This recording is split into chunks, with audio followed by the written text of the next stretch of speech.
This is RTV6 News at 7, working for you.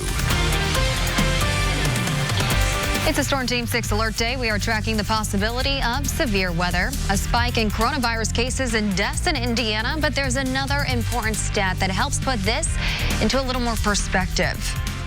That's why we are taking so much effort, whether it be at the state level or at the city level, to take those steps that will help us as soon as possible flatten the curve. The mayor of Indianapolis in a one-on-one interview with RTV6 talking about the city's response to the COVID-19 outbreak. Restaurants are only doing carry-out, so we really want to reach out to those servers because we have availability in our dining areas.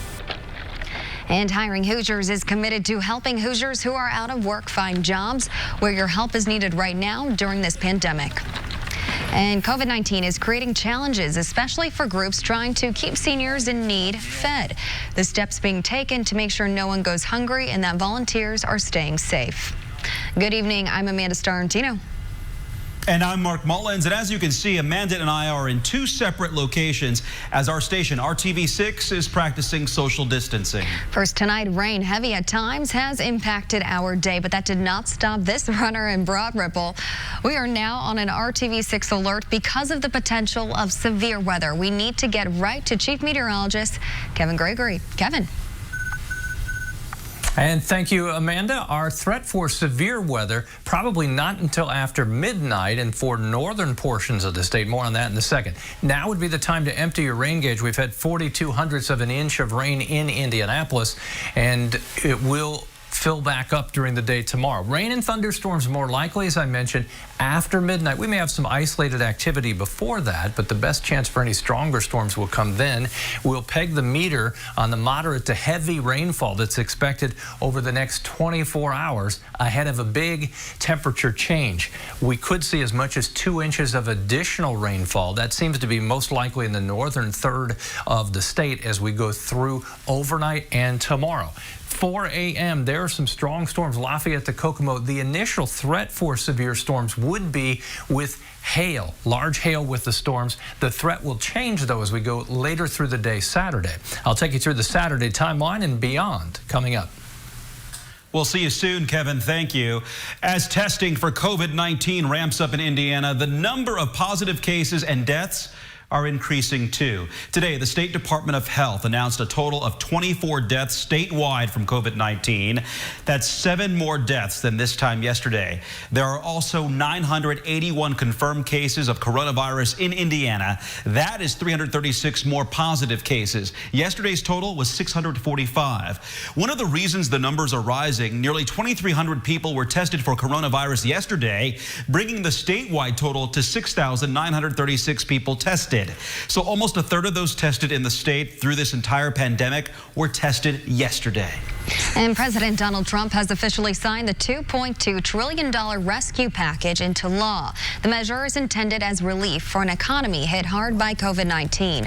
The law will provide a one-time direct payment of $1,200 per adult who makes up to $75,000 per year, and $2,400 to a married couple making up to $150,000 per year. You will also get $500 per child. And tonight, the state's top leaders are warning that even though the COVID-19 numbers are growing now, the pandemic is expected to get even worse before it gets better here in Indiana. RTV6's Cameron Riddle is live at the State House. Cameron, you are at Governor Eric Holcomb's news conference this afternoon. What is he and the state's top health officials saying tonight? Hey, Amanda, good evening. So 981, that is Indiana's confirmed caseload of coronavirus cases for just today. But the governor is saying tonight that Hoosiers need to take this seriously, as the 336 cases we saw just today is really just the calm before the storm. You just heard the numbers. You realize that we don't see the peak yet. These numbers are compounding, especially in certain areas.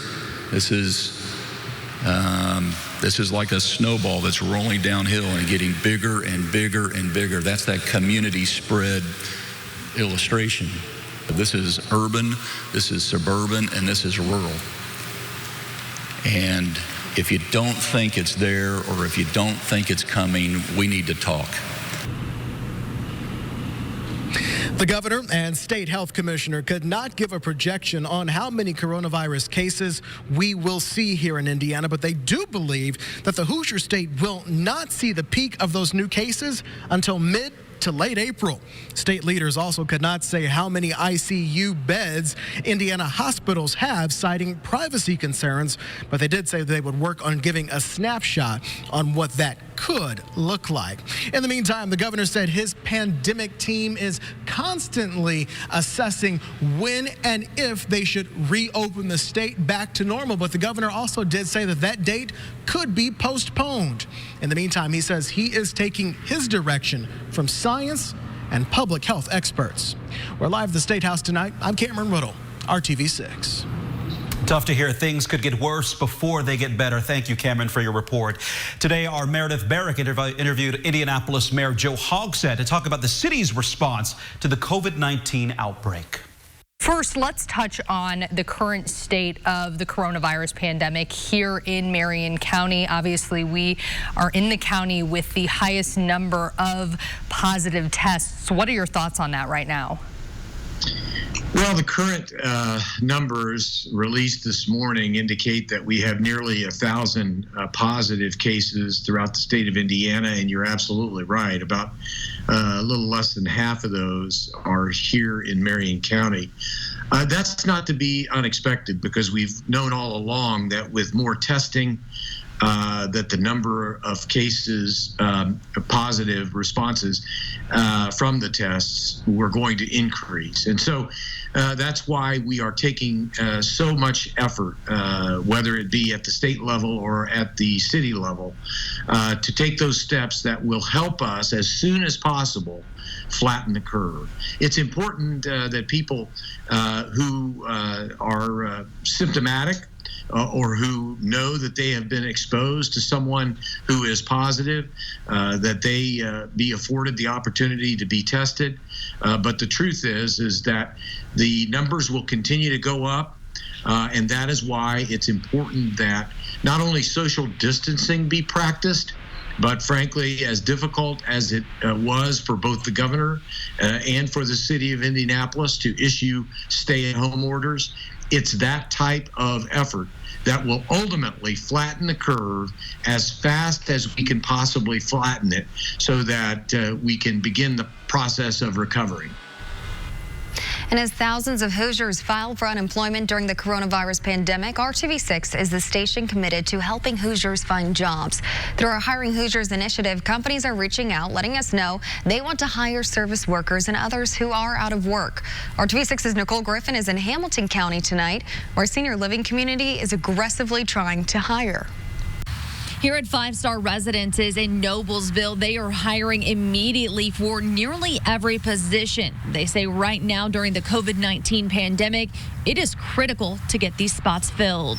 We're going room to room with passing out menus and collecting the menus and serving each of the residents individually. Instead of community members coming to the dining hall for lunch, staff members at 5-Star Residences in Noblesville are delivering meals like this one to front doors. Meatloaf, sweet potatoes, and California blend. Right now, they need to hire around 12 employees to serve and cook the food. I really want to stress that if anybody's displaced in the restaurant industry, we're able to help them out. The executive director says they are looking for dependable people who have a passion for working with seniors, so that we can give sons and daughters that peace of mind of being just that, the son and the daughter, and allowing us to partner with them so they can kind of come and go and be in that role, not be stressed and not be overburdened. They also have openings for those who provide direct care for seniors, like certified nursing assistants. 5-Star has been aggressively trying to fill all of these open positions for months. During the COVID-19, we want to be proactive. If we have a staff that is not feeling well, we want them to be able to stay at home and not worry about whether or not the residents are going to get taken care of here. The community's coronavirus task force team has policies in place to protect the staff and seniors. Right now, no visitors are allowed, and every day before entering, staff members are screened for symptoms. Working for you in Noblesville, Nicole Griffin, RTV6. And 5 Star says one of the challenges they face in hiring is there is no mass transit in Noblesville, so you must have reliable transportation. To apply, we have a link on hiringhoosiers.com. We also have a full list of other companies hiring right now. Employers like Kroger, Meijer, Aldi, and Walgreens have immediate openings.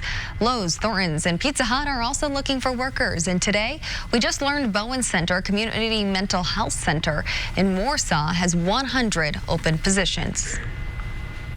Major changes tonight when it comes to keeping seniors fed. Employees and volunteers with Wheels on Wheels of Central Indiana, are still working hard to make sure that seniors in the program have something to eat. But they've changed how they do things to keep everyone safe. RTV6's Megan Sanctorum explains tonight. With plastic gloves and face masks, these Meals on Wheels volunteers are making sure no senior goes hungry. Just an easy way to give back. They know how important this service is. Hundreds of Hoosiers in our area rely on Meals on Wheels for food. But they've also had to make some changes to keep everyone safe. Deliveries look a little different now. We call it knock and dash, lovingly. It's not what we usually do. We usually do the wellness check with the client and see how they're doing, say hello.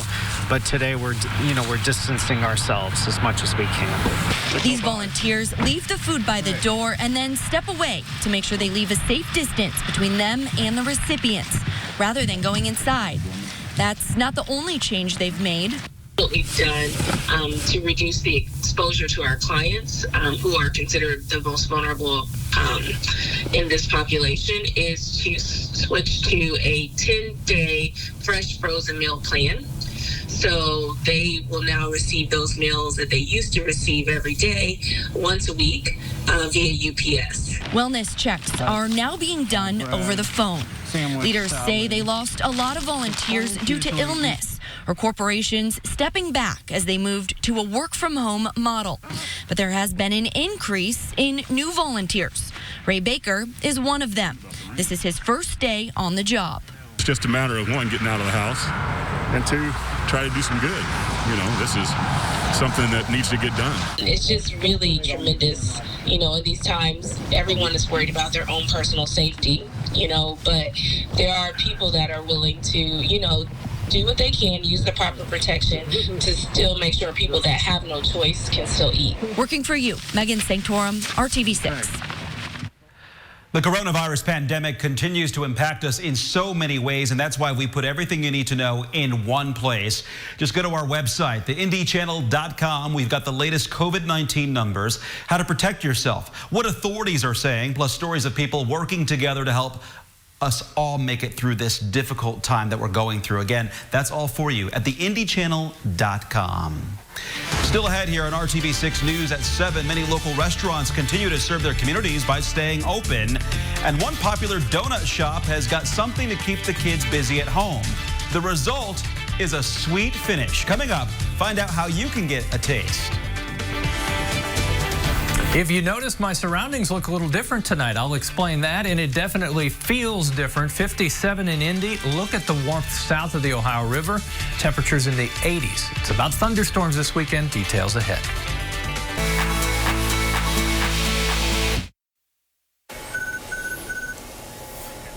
Like many of you working at home now, I have as well. Moved to my basement. Here's our little weather studio.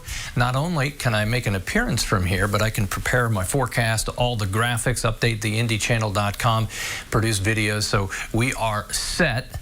Hopefully, we'll have some nice weather for a stretch coming up, but not this weekend. We've got severe thunderstorm potential tomorrow, as well as heavy rainfall. I think the main severe weather threat will come tomorrow night. More on that in a second. Very windy Sunday as we turn cooler. Temperatures will fall into the 50s, and we'll have 40-mile-per-hour gusts. Notice we're dry in central Indiana. I'm going to take you back to Missouri here, because thunderstorms that are building there are in the warm, humid air. That's where we'll be during the day tomorrow, and I do think overnight overnight tonight. This is a flash flood watch. Monticello, Kokomo, Anderson, Muncie. Overnight tonight, the most likely spot for thunderstorm redevelopment and thunderstorms to move into the state will come in the northern half and northern third of the state. 73 tomorrow. That's a big deal. Warmest so far in 2020. 59 on Sunday with our chance for showers diminishing. There is a moderate risk of severe storms over Illinois tomorrow. That's high, and it's not that common. Then as you come into Indiana, slight to enhanced risk of severe storms, mainly during the evening hours, as I mentioned, but we'll put all severe modes in play. Overnight, if we have a severe storm, hail would be the main threat. But tomorrow, isolated tornado can't be ruled out as well as large hail and high winds. Temperatures up and away. They start warm. They'll stay warm through the day tomorrow, with 73 being the afternoon high. Sunday, we dry out, and boy, we'll need it. We'll stay dry on Monday as well. Temperatures will be in the upper 50s both days. A cool rain on Tuesday and Wednesday with temperatures in the 50s. At the end of the show, I'll have a special guest, and her initials are RG. I'll let you think about that as we go to a break. Your dreams at Honda of Fishers. A lot of us are spending a lot more time in the kitchen lately, so why not have some fun doing that? One local company is saying we're open by helping families get together to make some tasty treats. Our Brad Brown got a chance to try it out himself. It's pretty easy to agree that there's never really a bad time for donuts. Some of the best in our area come from Jack's. I've been in this my whole life, and donuts were at my house every Saturday morning. Growing up now, my kids, I have 3 sons, we have Donut Friday every Friday, and there's a lot of families like that, and it's what the heart and soul of this business is. Many of Central Indiana's Jack's Donuts locations have stayed open for takeout. Dozens are going out the door every day. Right now is the time to not work harder but smarter. And Jack's has always been a community-based company. Every store that we open and every community we go in, we always say, don't just open up, be a part of that community. But now there's a little something more to give your kids a chance to do some donut art of their own. Jack's has come up with this new take-home donut kit, pre-packed, ready to go. It includes 1 dozen of their family recipe yeast donuts, 4 big cups of frosting, 2 chocolate and 2 white, and there are sprinkles, of course. If I'm not mistaken, sprinkles are their own food group. Then the fun begins. Time to get the frosting where it needs to be. A few sprinkles or a few more. But let's say you've gone through that frosting quicker than expected. How about a little freestyle frosting session? Peanut butter and banana? Elvis would approve. Sweet and cream cheese and peach jam? Sure, why not? And how about rolling one in melted butter? Then sugar and cinnamon? State Fair comes early. What's happening is the stores that are staying open right now, the community is really rallying around them, and it's worked out well for us.